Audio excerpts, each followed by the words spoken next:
إن الدين عند الله الإسلام. Assalamualaikum warahmatullahi wabarakatuh. Alhamdulillahilladzi an'amana bi ni'matil Islam wa bi ni'matil iman wa bi ni'matil afiyah. Asyhadu an la ilaha illallah wahdahu la syarikalah wa asyhadu anna Muhammadan abduhu wa rasuluh alladzi la nabiyya wa la rasula ba'dah. Allahumma salli wa sallim wa barik ala nabiyyina Muhammadin ibni Abdillah wa ala alihi wa ashabihi wa man ittaba'ahum bi ihsanin ila yaumil qiyamah. Amma ba'd. Bapak Ibu hadirin yang berbahagia,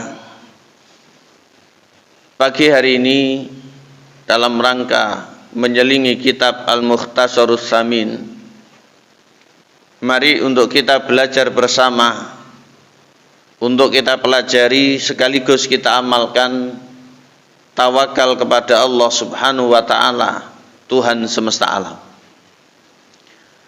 Ini merupakan satu hal yang sangat penting. Di saat situasi dan kondisi itu bisa menjadi sebuah ujian, dan ujian itu datang bertubi-tubi. Kita tidak boleh sedikit pun untuk suudzon kepada Allah Subhanahu wa Ta'ala. Kita tetap dalam suasana husnudzon, mudah-mudahan pada akhirnya sebagaimana yang kita harapkan bersama. Hadirin rahimakumullah, tawakal merupakan sebuah ibadah, dan ini dominan atau cenderung dilakukan oleh hati. Tawakal ini bisa dikatakan sebagai puncak iman. Namun tidak sedikit di antara umat Islam yang masih kurang tepat dalam mengartikan. Ada sebagian orang menyebut tawakal itu tidak perlu usaha atau meniadakan ikhtiar. Ini kurang tepat. Ada lagi yang beranggapan tawakal itu terpisah dengan usaha atau ikhtiar. Ini pun juga masih belum tepat. Sehingga yang benar, tawakal itu adalah bagian daripada ikhtiar. Kalau ikhtiar sebab itu adalah usaha kita dengan amaliyah perbuatan, sedangkan tawakal ini merupakan amaliyah hati yang tidak banyak terlihat oleh orang. Ada satu riwayat yang pagi hari ini akan kita pelajari bersama. Mudah-mudahan kita mendapatkan petunjuk dari Allah Subhanahu wa Ta'ala. Kita pelajari tentang tawakal itu apa, dalilnya apa saja, serta bagaimana hakikatnya, dan kemudian bagaimana selayaknya seorang muslim itu bertawakal kepada Allah Subhanahu wa Ta'ala. Terus terang ma'asyiral kiram, di saat zaman berlalu lama, artinya zamannya Nabi dengan saat ini memiliki jeda yang cukup lama, tawakal sudah mulai tergerus dan umat ini krisis bahkan darurat tawakal. Di antara manusia ada yang tertipu oleh sekedar yang kasat mata.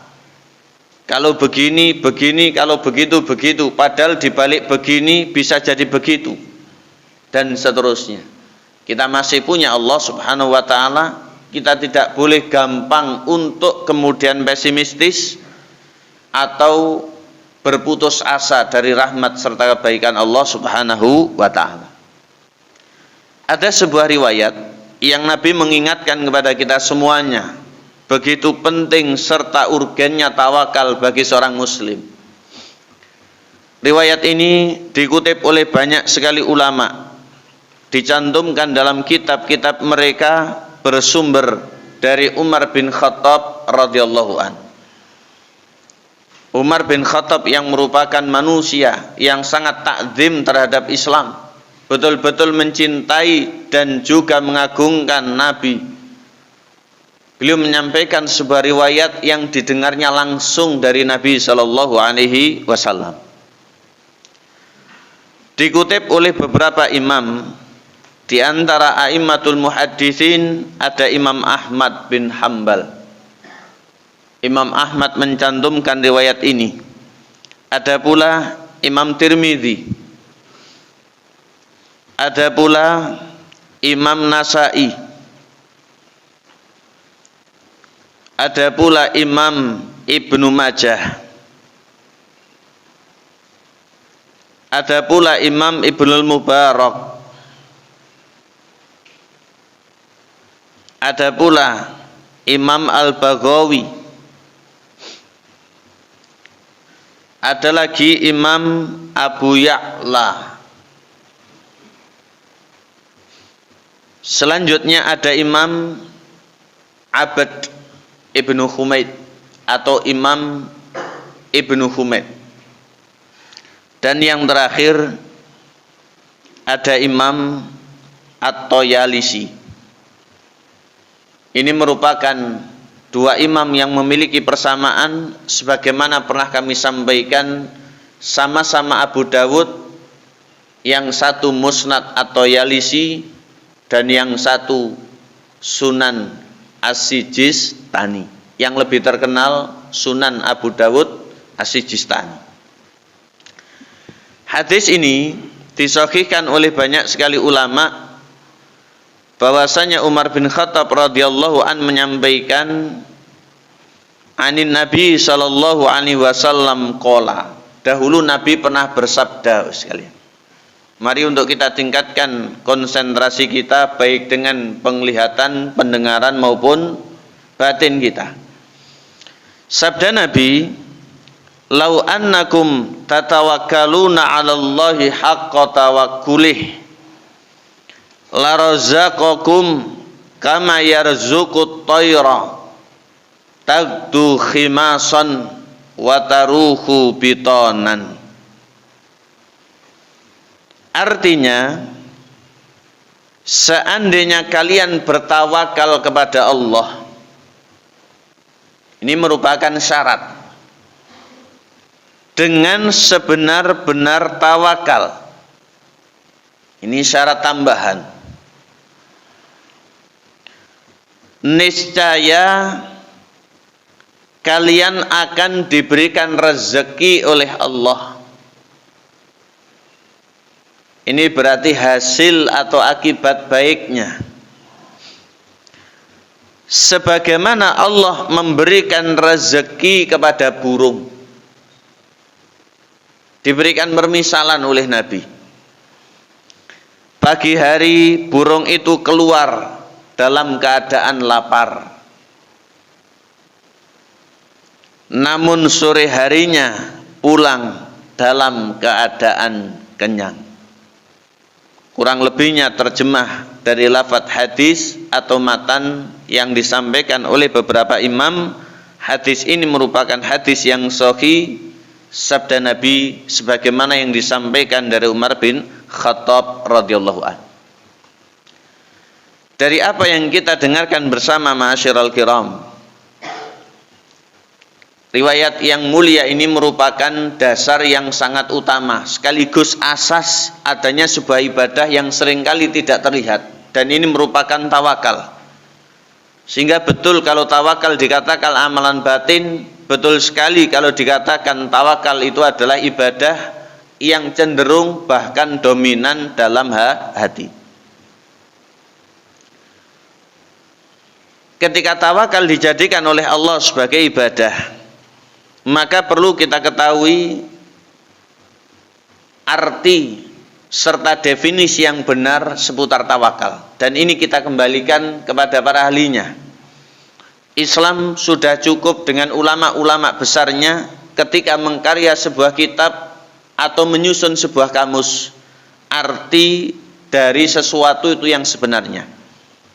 Dan perlu kita ketahui ya sekalian, ketika ada arti atau definisi, ini gunanya untuk memudahkan. Memang di zaman Nabi tidak ada, tapi mereka sudah paham Lah zaman setelahnya ulama merasa penting dan menganggapnya sesuatu yang urgen, kemudian dibukukan atau dideskripsikan dalam arti untuk memudahkan umat Islam. Misal, Islam iman ini ada kemiripan, satu mewakili yang lain, tapi ada definisi tersendiri karena rukunnya pun juga berbeda menurut hadis. Ada Islam rukunnya 5, sehingga kalau yang mengatakan rukun ke-6 kaya itu salah. Ya. Gak kaya gak iso kaji, gak kaya gak iso kurban, salah. Adapun iman rukunnya ada 6. Yang terakhir takdir, tetap ada baik, tetap pula ada buruk-buruknya. Sehingga yang menganggap takdir itu baik saja ini juga salah. Walaupun buruk nanti bisa diambil hikmahnya itu baik. Hanya orang-orang Majusi serta orang-orang Qadariyah yang tidak menganggap adanya takdir buruk. Ini bukan ciptaan Allah tapi ciptaan manusia, sehingga menganggap ada pencipta yang lain. Kembali kepada arti serta definisi tawakal sekalian.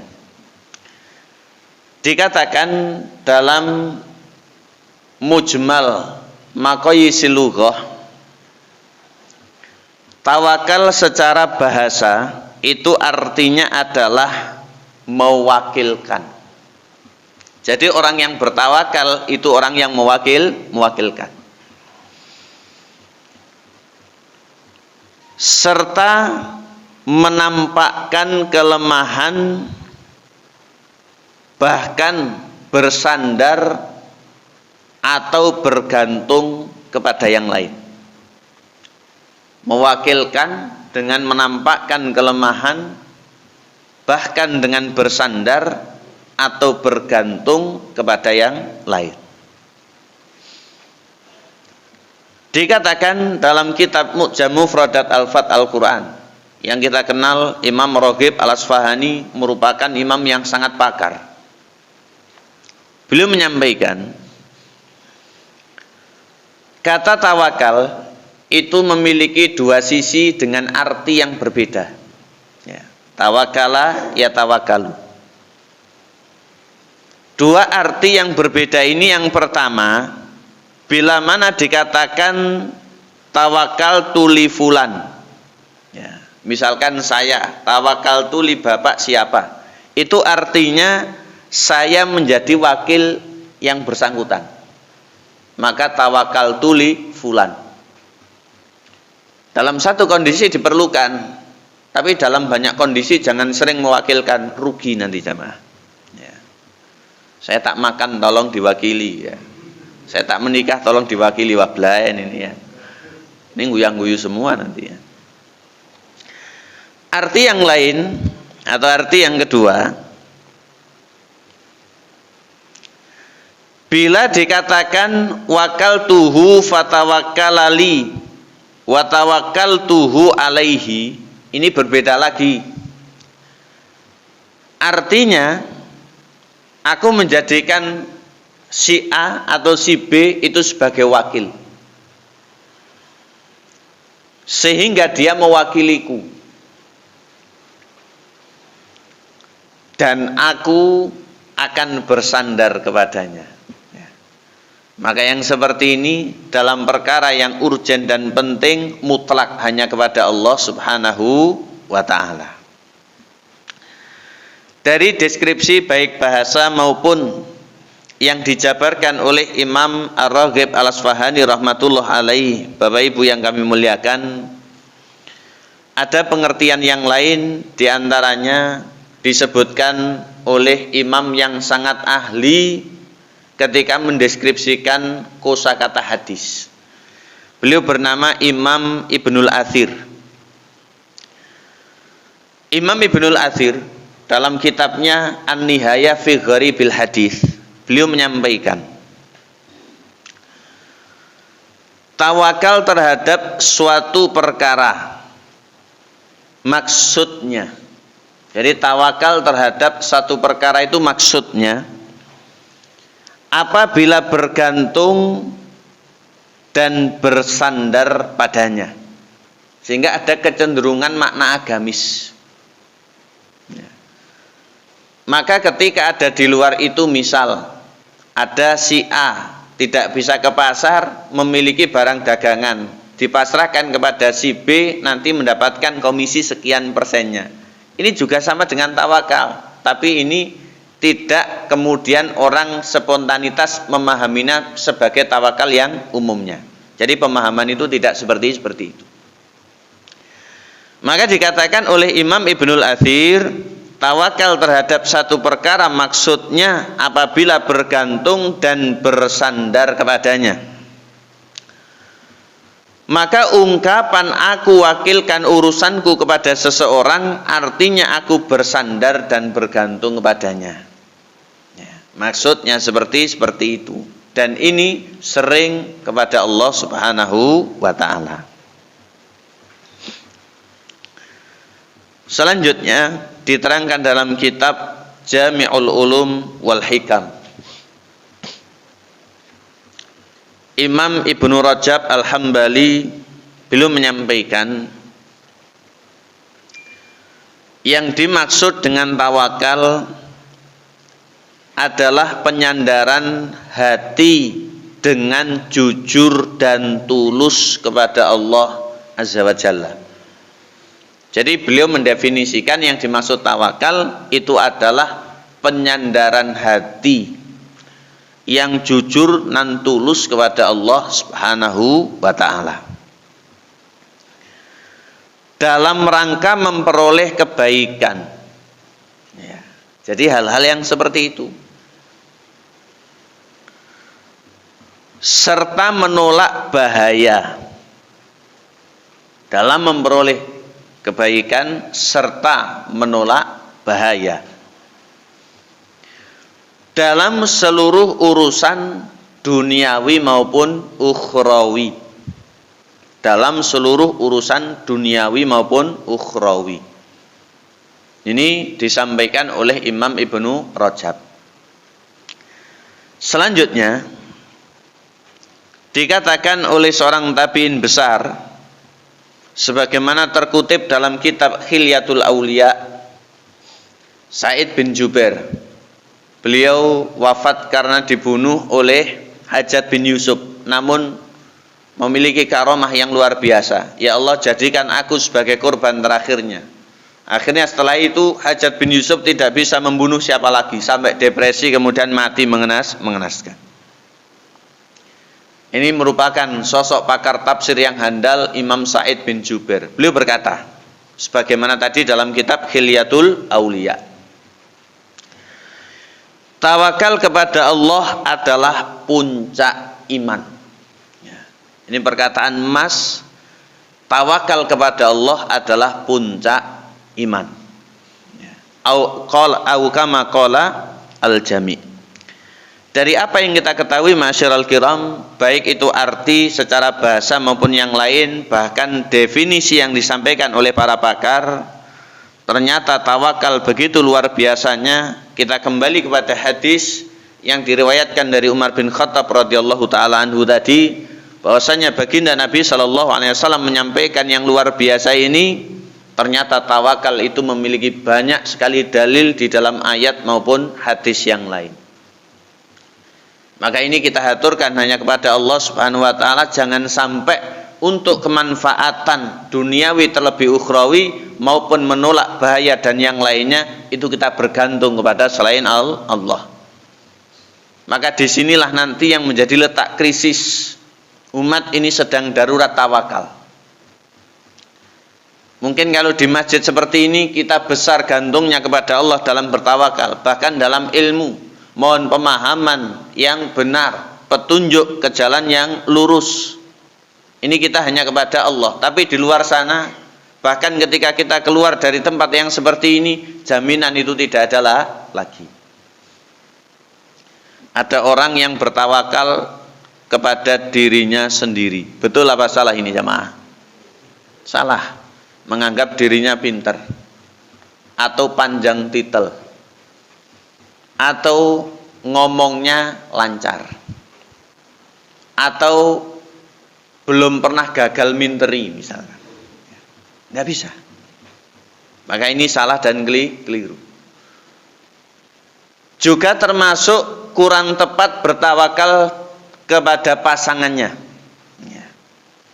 Kalau sudah menikah dengan ini jaminan, sehingga nanti terlalu mengunggulkan rupa, terlalu mengunggulkan fisik, terlalu mengunggulkan keturunan, bahkan terlalu mengunggulkan harta, dia akan kecewa.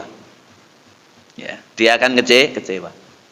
Atau termasuk yang lain banyak, bahkan tidak sedikit kata-kata itu menjamur sekalian. Omahmu cek kayu apa wis gapalu? Kayu, oh kecenderungan pangan rayap. Oleh gapalum yo kiamat engko paling ambruk ya. Sadurunge kiamat cek kuat ya. Adakah jaminan wis sekalian? Salah konstruksi ambruk. Malah kalau kayu itu ambruknya bisa tak satu-satu. Kalau begitu konstruksinya salah, ambruk langsung bres. Ya. Salah pasang, kena sinar, kena pula air juga bisa berbahaya. Jadi salah kalau orang bertawakal pada benda, pada kayu, pada baja ringan, pada yang lainnya. Kita tidak menghina produk, tapi mari untuk kita luruskan. Semua itu ikhtiar kita sesuai dengan kemampuan atau melihat isi dompet. Masalah nanti Allah yang memutuskan. Pokoknya kita ini ada kecenderungan, kemudian senang dan upaya itu dalam rangka tanggung jawab pada keluarga bangun rumah ya sudah. Nggak usah kemudian kita macam-macam. Ya. Kendaraan misalkan. Kendaraanmu apa ngene ojek tipis, aku sing ngene kandel. Ya, nanti kalau nyungsep enggak apa-apa, kalau tabrakan kontal selamat ya. Ternyata apa yang terjadi? Nyemplung air. Ya. Nyemplung air. Ini tidak ada jaminan jemaah. Semuanya tidak ada jaminan. Darurat dan krisis ini harus segera ditutupi dan ditanggulangi. Terkait dengan dalil tawakal, banyak sekali di dalam ayat Al-Qur'an, baik ayat-ayat yang disebutkan tersendiri oleh Allah maupun ayat yang bersamaan, dan juga dari hadis Nabi Shallallahu Alaihi Wasallam. Di antaranya ketika ada kaitan dengan hadis yang kita simak, yaitu dari Umar bin Khattab tadi, ada dua ayat yang disampaikan oleh Allah dalam Al-Quran surat At-Tolak. Dan ayat-ayat ini merupakan sebuah hiburan, bahkan janji, yang mana janji Allah tidak ada yang mampu menggagalkan, dianya tidak pernah menyalahinya, pantangan baginya. Surat At-Tolak silahkan dilihat, surat yang ke-65. Saya dibantu terjemah akhir ayat kedua dan separuh ayat ketiga.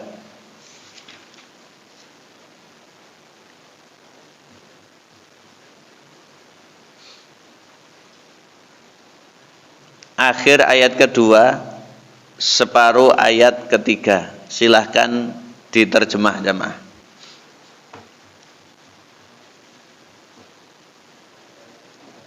Ayat kedua yang separuh. Mohon maaf, yang terakhir. Barang siapa yang bertakwa, itu ujungnya. Langsung terjemahnya. Barang siapa yang bertakwa kepada Allah, niscaya dia akan mengadakan baginya jalan keluar. Selanjutnya. Dan memberinya rezeki dari arah yang tidak disangka-sangkanya. Dan barang siapa yang bertawakal kepada Allah, niscaya Allah akan mencukupi keperluannya. Sambung. Jadi akhir ayat kedua, separuh ayat ketiga. Silakan disimak jamaah. Boleh ditulis sampai di rumah diwangsuli. Ya. Izin saya minum lagi ya. Saya maklumatkan, saya sementara pre kopi ya. Ini belum saya icipi sama sekali, nanti bagi yang berkenan tidak apa-apa dekat saya ya. Tanpa dapat barokah ini itu tidak ya. Biasa saja ya. Tidak tahu umi-umi ini.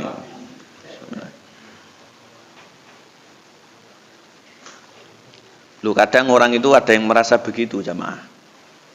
Pada tokoh bangsa atau tokoh masyarakat atau sesepuh atau tokoh agama, bahkan CT-ne diingu sampai beberapa lama selama nggak mampu. Kayak ngules-ngules rokok, barang ki barokah sih gitu ya. Iya.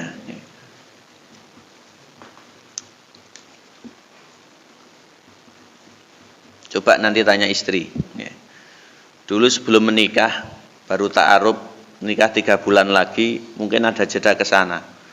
Biasanya yang buat minum kan calon istrinya itu. Sampai di dalam CD ini pasti diminum lagi. Coba tanya nanti Pak ya. Kembali ayat 2 terakhir dan ayat 3. Allah berfirman, Bu sekalian, wa may yattaqillaha yaj'al lahu makhraja. Wa man, dan barang siapa. Maka ini huruf syarat sehingga menjadikan kalimat terakhir itu dihapus hurufnya. Ittaqo yataki harusnya panjang sehingga hanya menjadi yataki, yang bertakwa Allah kepada Allah. Jadi karena Allah itu objek yang ditawakali sehingga harokatnya adalah fathah. Ia ja'al, niscaya Allah akan menjadikan. Maka di sini jawab dari syarat man sehingga hurufnya disukun. Harusnya ya ja'alu, tidak ada fi'il mudhari itu ya ja'al, tapi jadinya ya ja'al karena disyarati dengan man tadi. Ya. Lahu, bagi man itu makhraja. Apa itu makhraj? Jalan keluar. Jadi orang bertakwa itu akan mendapat jalan keluar. Ini pasti jaminan Allah. Sehingga kalau ada masalah itu bukan kita menjauh dari Allah, tapi kita semakin mendekat kepada Allah dengan amal serta ketakwaan. Dengan sholat, dengan sabar, dengan dungo dan yang lain. Oh kok malah menjauh, nanti tambah rumit jamaah. Sehingga hal-hal yang di luar agama itu senangnya hanya sesaat, nanti setelah itu akan lebih ruwet lagi. Ada orang punya masalah, lari kepada misalkan hal-hal yang menyanyiakan. Saat itu sakal mungkin terhibur, tapi setelah itu tambah mumet. Ya. Lari kepada hal yang diharamkan lagi, urusan pidana malah tambah jelebut. Ya. Maka Allah memberikan solusi. Kita harus bertakwa. Di antaranya berzikir. Ala bidzikrillahi tatmainul qulub. Di antaranya sabar, sholat. Istainu bisobri was sholah. Macam-macam. Ya. Allah memberikan syarat barang siapa yang bertawakal kepadanya, dijawab syaratnya, dia akan menjadikan untuk yang bertawakal tadi makhraja, jalan keluar. Dan jangan dibayangkan nanti mestinya begini, tidak. Allah sesuai dengan kehendaknya, prerogatifnya tidak bisa didikte oleh siapapun. Ya, ya Allah, ya, jawabannya ternyata itu. Ya Allah, jawabannya ternyata begini. Ya. Dan kita husnudzon kepadanya. Mungkin terkadang tidak langsung sakal, tapi kelewatan itu sudah luar biasa. Misal, ada orang memiliki hutang yang besar, sudah jatuh tempo, belum cukup untuk kemudian ini, mau menyampaikan jeda itu sungkan, karena sudah tidak 1-2 kali lagi tapi sering, itu ngerepoti. Hanya Allah yang bisa diminta. Usahanya sudah mentok. Allah jawab dalam bentuk yang lain. Bisa ini, bisa itu, dan seterusnya. Ini kita sudah bersyukur kepadanya. Dalam arti nyuwun sewu, hidup ini kita paling pernah tidak pegang uang banyak, tapi keliwatan itu sudah senang. Jujur ya sekalian. Kita tidak pegang uang sampai misalkan ratusan miliaran dan seterusnya, tapi kita kelewatan lo sudah senang. Semuanya bisa terkantor. Betul nggak betul? Kalau diukur dengan matematis sangat tidak logis, tapi kuasa Allah demikian. Ya. Dan seperti itu akan terjadi bila mana kita bertawakal kepadanya. Tidak boleh kita ini nanggung. Ya. Kita banyak bertakwa kepadanya. Selanjutnya, separuh ayat berikutnya, ayat yang ketiga. Masih dengan bertakwa tadi, wayarzuqhu. Nah, disukun lagi, harusnya wayarzuquhu. Allah akan memberikan rezeki untuk man, yaitu orang yang bertakwa tadi, min haitsu la yahtasib, dari arah yang tidak terduga, dari arah yang tidak disangka. Dan sudah kaitan seperti ini tidak bisa ditebak jamaah. Kadang dulur dewe yo angel nggih napa nggih. Kadang kanca dewe juga angel, betul lah betul. Tidak bisa ditebak. Ya, tidak bisa ditebak. Selanjutnya, waman, dan Allah memberikan syarat lagi, siapa yang melakukan sebuah perbuatan, Waman, dan barang siapa ya tawakal, yang bertawakal. Kepada siapa bertawakalnya? Allah, hanya kepada Allah. Fahuwa, maka dia Allah hasbuh, akan mencukupinya. Oleh karena itu kita tidak perlu ragu, kita harus yakin dan bahkan harus tetap kuat dalam keyakinan takwa tawakal yang terus beriringan. Allah akan memberikan jaminan. Allah yang akan memberikan jaminan. Berikutnya, ma'asyiral kiram rahimakumullah, terkait dengan tawakal, arti, definisi serta satu atau dua ayat yang menyebutkan tentang dalilnya, maka hakikat tawakal itu bisa diraih dengan apa? Orang tawakal, ya rata-rata tawakal, tapi kepada siapa dan bagaimana caranya agar tidak keliru, kita harus ngerti hakikatnya. Ya. Karena ada orang yang bertawakal itu murni kepada Allah, ini berarti dengan ilmu, ditopang dengan iman dan kuat, nggih napa betul? Tapi ada yang bertawakal kepada Allah namun sok-sok ada unsur kepada yang lain, padahal ini ranahnya tidak diperkenankan. Salah napa benar? Keliru jamaah. Ini iltibas, pencampur adukan yang benar dengan yang tidak, dinilai tidak. Ya. Dan terkadang ada yang bertawakal kepada selain Allah mutlak. Ini yang berbahaya. Ini yang berbahaya. Disebutkan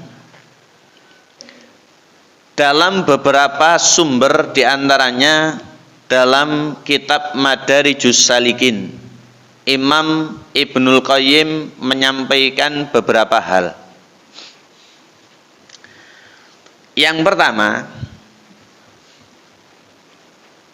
terkait dengan hakikat tawakal, kita harus mengenal Allah dengan sifat-sifat serta perbuatan-perbuatannya yang indah serta mulia.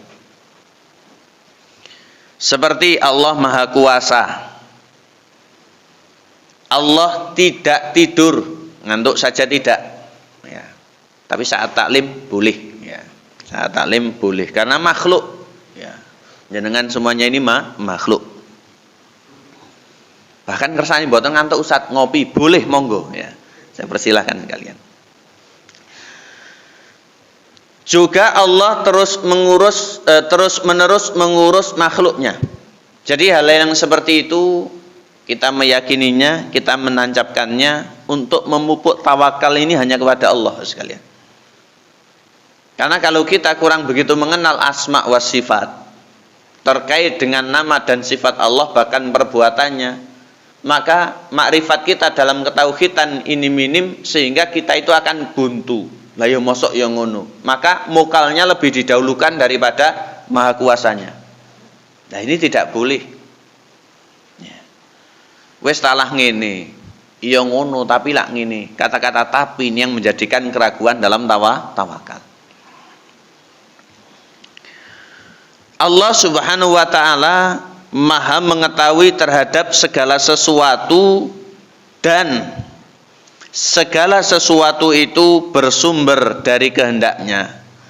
Oleh karena itu kita mengetahui hal-hal yang sifatnya dasar tersebut dalam ilmu ketauhidan ini merupakan langkah awal untuk menapaki jalan tawakal. Ini dikatakan oleh Imam Ibnul Qayyim. Jadi kalau kita pengen tawakalnya benar, kita harus dengan ilmu. Kalau kita pengen tawakalnya benar, kita harus punya makrifat kepada Allah dalam ketauhidan. Maka orang yang tidak bertauhid, akidahnya tidak lurus, kemungkinan besar tawakalnya itu akan salah. Tawakal ya tawakal, tapi yang ditawakali itu bukan Allah semata. Yang kedua, masih terkait dengan tawakal, hakikatnya yang kedua, mengakui serta menetapkan adanya sebab dengan menjaga dan mengkondisikannya. Jadi tahu dan ngerti kalau sebab itu juga merupakan bagiannya sehingga dijaganya. Karena banyak ayat Allah menyebutkan innallaha la yughayyiru ma biqaumin hatta yughayyiru ma bi anfusihim. Ini ayatnya nyata. La in syakartum lazidannakum. Dan masih banyak. Dan masih banyak. Yang kedua nomor ketiga. Yang ketiga. Hakikat berikutnya, ketergantungan hati yang sangat tinggi kepada Allah serta bersandar yang sangat ceket kepadanya pula.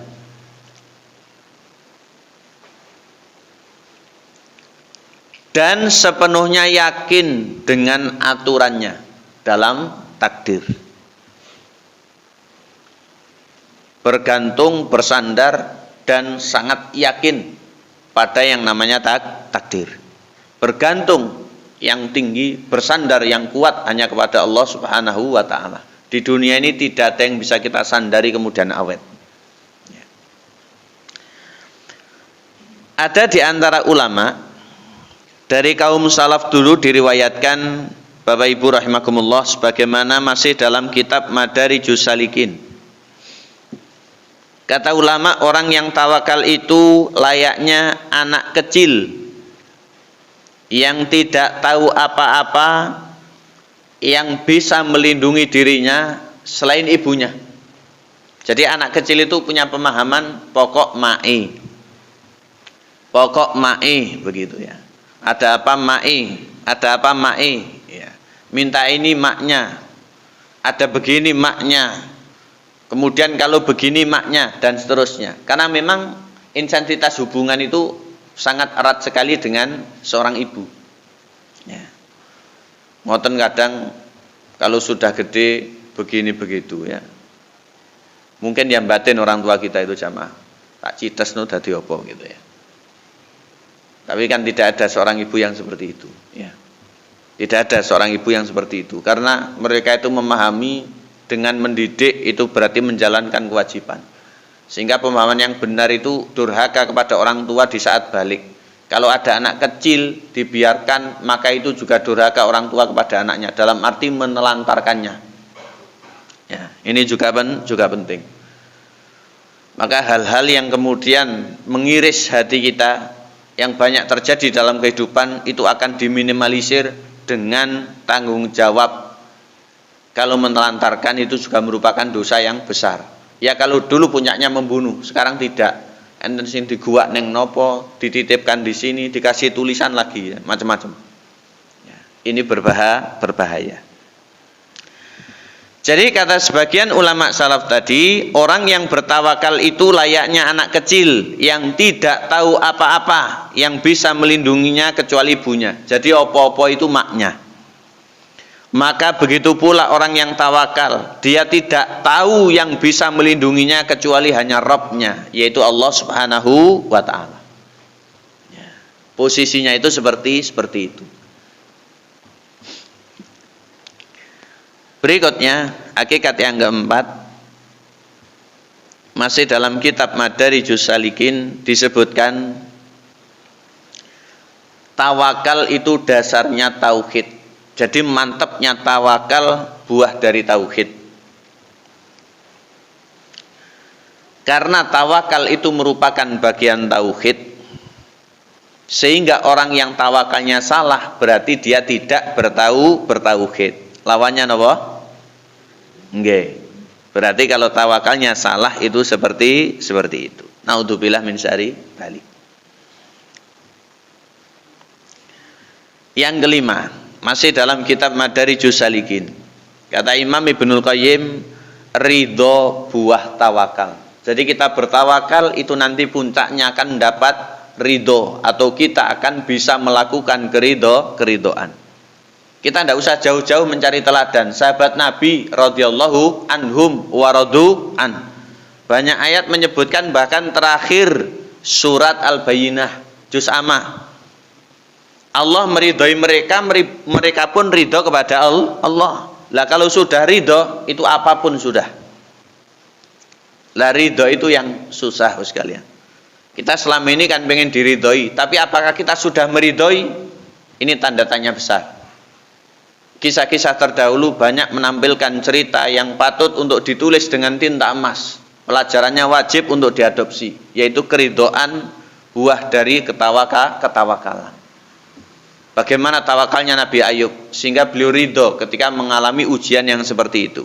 Sekarang ada orang kaya jatuh miskin, entek sembarangi, awake loro 18 tahun lagi. Adakah yang kuat jamaah? 1001. Karena di antara doa itu mungkin terselip, ya Allah saya pengen cukup, ya Allah saya pengen kaya, nggih napa nggih? Ya Allah saya mohon rezeki. Tidak ada yang tidak pernah berdoa seperti itu. Betul apa betul? Ya, maka terselip seperti itu. Jadi ridho itu buahnya tawakal. Yang keenam, yang terakhir masih dalam kitab Madarijus Salikin. Ditambahkan dalam kitab Fawaidul Fawaid. Imam Ibnul Qayyim menyampaikan,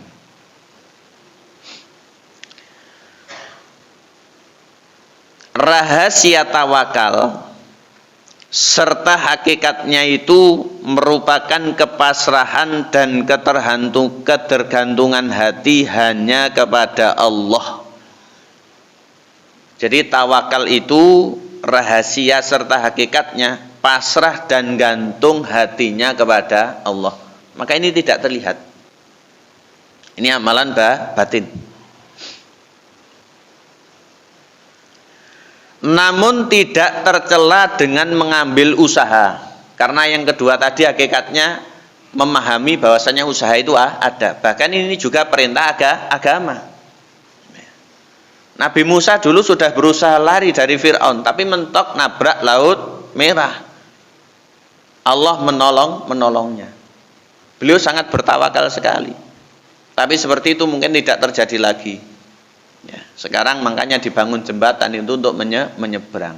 Adanya bahtera itu untuk numpak. Jajal ndamel tongkat disogok-sogok banyune. Ya, dimploki wahyu ngalane.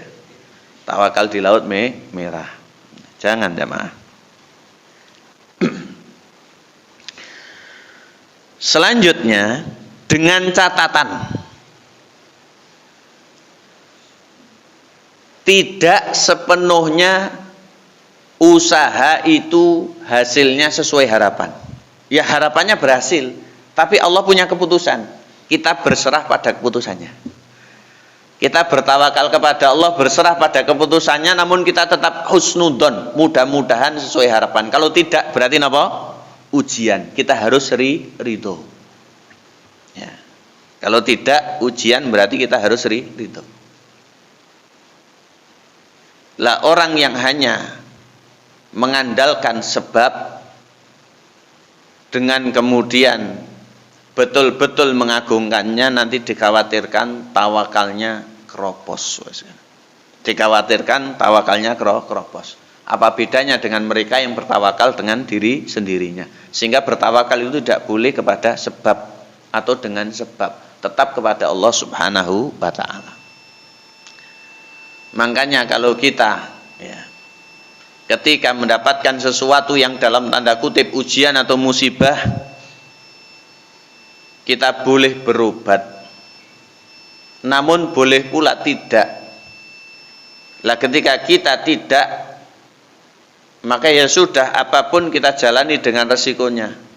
Lah kalau kita berobat, tidak boleh menganggap obat ini paling mujarab. Ya. Misalkan yang membawakannya ini adalah yang paling jodoh dan seterusnya, itu tidak boleh. Ya. Sehingga kalau ada pakar medis atau kalau ada pakar pengobatan siapapun, ahli apapun, dia akan tetap menyerahkannya kepada Allah. Sehingga banyak jamaah kami ketika meresepi kemudian ini ternyata penyakitnya belum sembuh, dinasihati. Banyak berdoa, banyak mohon, banyak sabar, banyak sholat. Karena ini merupakan sebab saja. Allah yang akan menentukan. Ya. Sambil menancapkan ketauhidan. Ya. Ini berarti ngajinya berhasil ya Mas. Karena nggak ada ceritanya tawakal itu sambil nyambi kemudian diimbui yang tidak. Selanjutnya ma'asyiral kiram, Bapak Ibu yang kami hormati serta kami muliakan, ada beberapa perintah agama masih terkait dengan sebab ini, dan ini sebagai penutup kajian pada kesempatan yang berbahagia ini. Ayat maupun hadis yang memberikan motivasi kepada kita semuanya tawakal kepada Allah, tapi sebab tetap kita gunakan, namun jangan sampai bersandar kepada sebab. Karena nanti harapan kita dengan husnudzon mudah-mudahan terkabul, kalau tidak kita harus ridho, karena itu merupakan sebuah ujian. Di dalam Al-Quran, Allah Subhanahu wa ta'ala melarang kita untuk kemudian pasrah tanpa usaha. Ini sama dengan bunuh diri. Pasrah dengan usaha ini sama dengan bunuh diri. Allah melarang kita. Di antaranya disebutkan di dalam Al-Quran surat An-Nisa ayat 71 terkait dengan kejadian di medan perang. Surat An-Nisa ayat 71. Allah tabaraka wa ta'ala berfirman, mohon disiapkan artinya. Ya ayyuhalladzina amanu khudhu khidrakum fanfiru subatin awinfiru jami'a. Al-ayah, silakan diartikan. Ayat 71 surat An-Nisa. Hai orang-orang yang beriman, bersiap-siaplah kamu dan majulah ke medan pertempuran berkelompok-kelompok atau majulah bersama-sama. Barakallah. Ayat 71, agama kita ini memberikan taktik ya. Dalam perang diantaranya ini bisa dipakai, bisa tidak, atau mungkin ada yang lain, silahkan. Ini terkait dengan urusan duniawi, tapi ini bagian dari ibadah jihad. Wahai orang-orang yang beriman, khudhu khidrakum, bersiap siagalah kalian. Jadi kalau mau perang, mau berjihad, siap siaga ya. Di antaranya istirahat yang cukup dan macam-macam. Ini mau jihad, mau ini ya. Ini kembali kepada jihad yang benar agar tidak didiskreditkan, bukan jihad yang salah kaprah. Begadang sampai malam ya, mendem-mendem, mabuk-mabuk ini, bahkan tidak sholat sama sekali. Ya, ini jihad untuk siapa, kepada siapa, apa yang akan dilakukan, siapa musuhnya. Cerita banyak menyebut dulu orang kafir Quraisy kalah luluh lantak di perang Badar karena seperti itu. Kalau malam biduan, mendeman, beleh unta 10-10 dan seterusnya. Pas jihad kelenger mati ya sekarang. Ya, pas jihad kelenger mati seperti itu. Sehingga bersenang-senang itu nanti karena berakit-rakit, apa itu istilahnya? Jangan malu-malu, enggak riak ini apa? Nah, berakit-rakit ke hulu, berenang-renang ke tepian. Bukan berakit-rakit ke tepian, berenang-renang ke hulu ya. Akhirnya kebalik nanti ya. Tidak sedikit kan orang yang belum menang sudah dirayakan, akhirnya jelebut pas ininya ya. Fanfiru subatin, dan majulah ke medan tempur secara berkelompok, awin firu jami'ah, atau majulah secara berjamaah atau bersama-sama. Ini juga dalil bahwasanya di dalam ayat itu Allah memerintahkan kita untuk berusaha seperti itu. Ada ayat yang lain ma'asyiral kiram, dan ini ayat yang sering kali disinggung oleh para khotib nyun sewu. Jadi ayat ini akan ditampilkan ketika Jumatan. Jangan buka surat Jumat, surat yang ke-62. Kemarin mungkin ada khotib yang menyampaikannya. Surat Al-Jum'ah, surat yang ke-62. Ayatnya, ayat yang ke-10. Agar tidak hilang sunnah ini, walaupun tidak wajib atau tidak paten, Nabi itu kalau Jumat pas ngimami rakaat pertama surat Jumat, atau kalau tidak surat Al-A'la. Rakaat kedua surat Al-Munafikun, atau kalau tidak surat Al-Ghasyiyah gitu. Dan kalau subuhnya itu surat As-Sajdah. Rakaat keduanya surat Al-Insan atau Ad-Dahr. Jadi kita yang menisbatkan diri kepada sunnah, mudah-mudahan suatu saat bisa jajal sunnah yang seperti ini. Jajal itu kan yang jajal istilahnya jamaah. Tapi kemudian bisa istiqomah, senang dan ketagihan. Ya.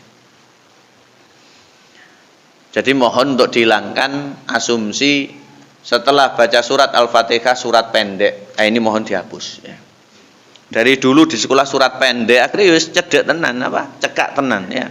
Jadi kalau ada imam baca panjang kaget. Ya. Ada imam baca panjang gerundel. Ada ini itu. Buat apa kita ini ngaji Quran? Baca Quran, ngapal Quran, putra-putri kita bahkan pengen mantu hafid atau hafidah, rugi kalau nggak siap diimami panjang. Masuk subuh tadi itu cetek sama. Mungkin kapan-kapan kita baca yang lebih panjang ya. Mungkin ya. Jangan takut dulu mungkin ya. Tapi saya itu ngerti kok jenengan ya. Dari modelnya itu saya tahu sehingga saya itu rodok disenengi soalnya cetek begitu ya. Ayat 10. Surat Al-Jumu'ah.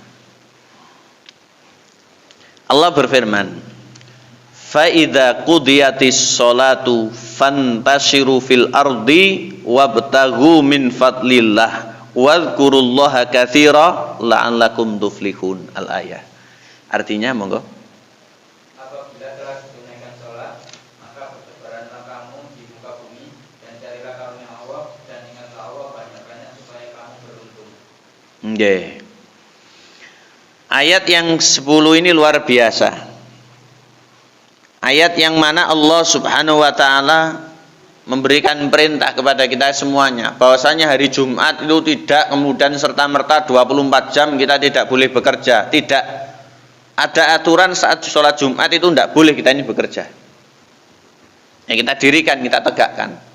Maka ketika ada orang yang wajib Jumat berinteraksi jual beli misalkan di saat dia harus sholat Jumat dan tidak ada udurnya, itu tidak sah jual belinya ya, itu tidak sah jual belinya.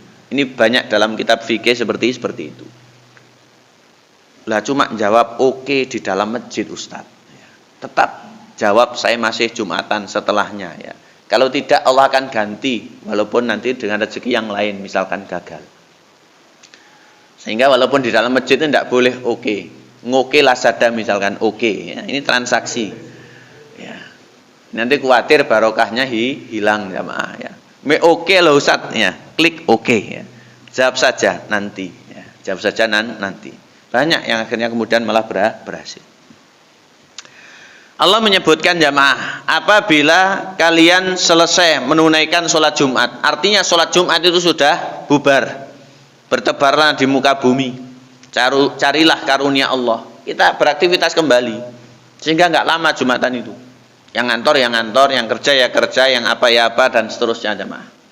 Maka ini merupakan nikmat, sehingga kita itu ternyata oleh Allah diberikan legalitas urusan dunia semuanya halal kecuali dalil yang mengharamkan. Beda dengan ibadah, angel dadak mencari dalil perintah atau sunahnya. Betul tidak jemaah? Kadang dibuat ribet. Kok ngelarang, golekno larangane ya. Enggak ketemu ya sepurane ya. Sepurane gitu aja ya. Mohon maaf. Selanjutnya ingatlah kepada Allah sebanyak-banyaknya agar kalian beruntung. Ya, karena dulu dalam historinya disebutkan oleh Imam Nawawi sehingga sebagian mazhab Syafi'i itu mensunahkan Jumatan itu paling enggak dihadiri 40. Lah jumhur mengatakan 2 saja cukup. Ada khotib, ada jamaah 1 cukup ya. Nanti bisa terselenggara jamaah. Lah dulu di Madinah itu ketika ada syariat sholat Jumat, sahabat Jumat. Kemudian ada saudagar datang dari negeri Syam, akhirnya apa yang terjadi? Kemudian semuanya keluar, Nabi ditinggal. Kemudian turunlah surat Jumat ini. Turunlah surat Jumat di ayat-ayat mulai 9, 10 dan 11. Historinya itu seperti itu sekalian. Ya, ternyata memang berat. Sehingga sampai ada adzan 2 kali zaman Utsman itu juga seperti itu. Selanjutnya masih terkait ayat yang menyebutkan tentang perintah untuk kita berusaha, silahkan dibuka surat Al-Mulk atau surat Tabarok, surat yang ke-67, ayat yang ke-15 ya, ayat yang ke-15. Ini yang jenengan biasa membaca malam hari, baik insyaallah. Silahkan rutin tanpa menganggapnya wajib. Mudah-mudahan kita mendapat keselamatan di alam kubur. Tapi ya dalam arti semuanya harus kita perbaiki jamaah. Baca ini rutin tapi pipis tidak cebok, diciprat-ciprat ini tidak dibersihkan, ini sama dapat siksa kubur nanti ya. Jangan seperti itu. Kita kembali ayat 15 surat Al-Mulk, mohon diterjemahkan. Dialah yang menjadikan bumi itu mudah bagi kamu, maka berjalanlah di segala penjurunya dan makanlah sebahagian dari rezekinya, dan hanya kepadanya kamu kembali setelah dibangkitkan. Nggih, barakallahu fiik. Huwallazi ja'ala lakumul arda dzalulan. Dia Allah yang menjadikan bumi itu gampang dijelajahi. Apalagi zaman sekarang ini seakan-akan dengan transportasi dan telekomunikasi tidak ada yang tidak. Tidak ada yang tidak. Ya. Saya pray kopi itu diantara ceritanya sama 2 Jumat yang lalu. Kemarin kan Jumat keempat ya. Jumat kedua itu saya Jumatan di Sidoarjo. Kemudian asar berangkat. Habis sisa itu tausiah tipis-tipis di Tuban. Kemudian makan apa, kena sambal macam-macam, tenggorokan saya seperti ini. Saya pamit jam 10, jam 12 itu bahannya pecah di Gresik yang belakang. Akhirnya sampai rumah jam 2. Habis itu saya ngaji lagi di Sidoarjo subuh. Ya. Jadi seakan-akan itu dekat. Coba zaman dulu. Ya. Sehingga dikisahkan seakan-akan mumbul itu adalah mutlaknya karomah. Sehingga cek iso ceramah nenggen sing akeh atau misalkan cek anu mumbul ya. Dan seterusnya ya. Ada historinya semua ini ya. Semuanya ada historinya. Ya kalau Nabi Sulaiman saya percaya ya. Tapi kalau selainnya karena tidak ada audio visualnya ya. Kemudian sanadnya kurang jelas, ya bolehlah orang itu bercerita. Cuma untuk bisa dipercaya orang itu kan haknya orang ya. Bisa dipercaya bisa tidak ya. Dipaten kan ya nggak bisa sekarang ya. Pokoknya paten nih ya. Kita kembali. Famshu, perintah Allah maka berjalanlah fi manakibiha, di penjurunya, wa kulumi rizki, dan makanlah rezeki. Rizki itu rezeki siapa? Allah, jangan bukan rezeki bumi. Bumi mboten ngrejekeni, sepeda motor mboten ngrejekeni. Napa malih? Nggih. Mboten ngrejekeni. Jadi yang punya rezeki itu Allah, wa kulumir mirizki. Jangan sampai kita ini keliru. Ya. Ki Joko loro pedaku ora kate tak dol ngrejekeni. Ya. Alah gombal nanti ada model baru ganti. Saya enggak begitu percaya begitu ya. Selanjutnya wa ilaihin nusyur, hanya kepadanya bakal dibangkitkan. Untuk kita bertanggung jawab, mempertanggungjawabkan dari tadi seantero bumi kita kelilingi, kita dapat rezeki dari Allah Subhanahu wa taala. Jadi ayat-ayat ini menyebutkan kita ini ikhtiar. Kemudian dalam beberapa riwayat hadis sekalian disampaikan bahwasanya Nabi sallallahu alaihi wasallam menyebutkan di antaranya Nabi memberikan anjuran kepada orang-orang agar mereka sregep dalam hal bercocok tanam atau yang terkait dengan hasil alam. Sebagaimana dikutip dalam hadis yang diriwayatkan oleh beberapa ulama, termasuk diantaranya ada di dalam riwayatnya Imam Bukhari. Ya. Rasulullah bersabda, "Ma min muslimin yagrisu gharsan au yazra'u zar'an." Tidaklah ada orang Islam yang menabur benih atau menanam tanaman. Berarti Islam itu juga memperhatikan yang seperti ini. Hanya saja nanti konsepnya itu duniawi, ada penemuan itu tidak diilegalkan oleh agama sehingga statusnya legal. Antum a'lamu bi umuri dunyakum. Hadis riwayat Imam Muslim. Ya. Misalkan iki cek wah loro cek ini ya. Ada penemuan-penemuan atau cek hasilnya begini, silahkan. Ini urusan dunia. Tapi secara dasar disebutkan oleh Nabi, tidaklah ada seorang muslim yang menabur benih atau menanam tanaman. Fayakulu minhu tairun au insanun au bahimatun. Kemudian dimakan burung atau dimakan binatang atau diambil orang. Artinya kelong. Artinya kelong. Ini terjadi jamaah. Jenengan punya mangga makan codot, kelong no mboten? Ya. Codot siapa yang mau dianu? Tapi kalau orang kadang rodok mangkel barang ya. Seikhlaskan cuma pelem sitok ya. Dijual juga enggak laku ya. Dingu besok lo kalau enggak kemakan mambu jamaah. Kalau terlalu ndalu. Ikhlas. Illa kana lahu bi sedekah, kecuali dipastikan nilainya adalah sedekah. Kecuali dipastikan nilainya adalah sedekah. Ini terjadi. Sehingga ternyata kita ini sebagai rakyat jelata, sebagai masyarakat, sebagai ini kalau punya seperti itu kok tidak tahu kemudian kelong itu sebagai sedekah. Lah cuma nanti keikhlasan kita yang berpengaruh. Sehingga sedekah itu ndak usah langsung kemudian atau ndak usah nunggu seperti itu. Kalau bisa dengan tangan kita. Sedekah ngenteni duitnya dicolong wong misalkan. Terus sedekah ngenteni kelangan tidak. Tapi kita sendiri yang memberikan. Itu akan lebih tahu kepada siapa dan seterusnya. Tapi saya pernah membaca kitab yang dikarya oleh kerabatnya Syekh Mukbil ya. Disebutkan karomatu auliyaillah terkait dengan karomah sejak zaman Nabi Ibrahim sampai dengan ditulisnya oleh ulama itu. Dulu itu ada karomah pada Bani Israel sedekah keliru, tapi tanpa sepengetahuannya. Sehingga kan seperti ini terkait dengan banyak kejadian. Kita nggak tahu memberikan siapa, mungkin salah sasaran, Allah tetap akan menilainya. Tapi kalau bisa ya tepat sasaran begitu ya.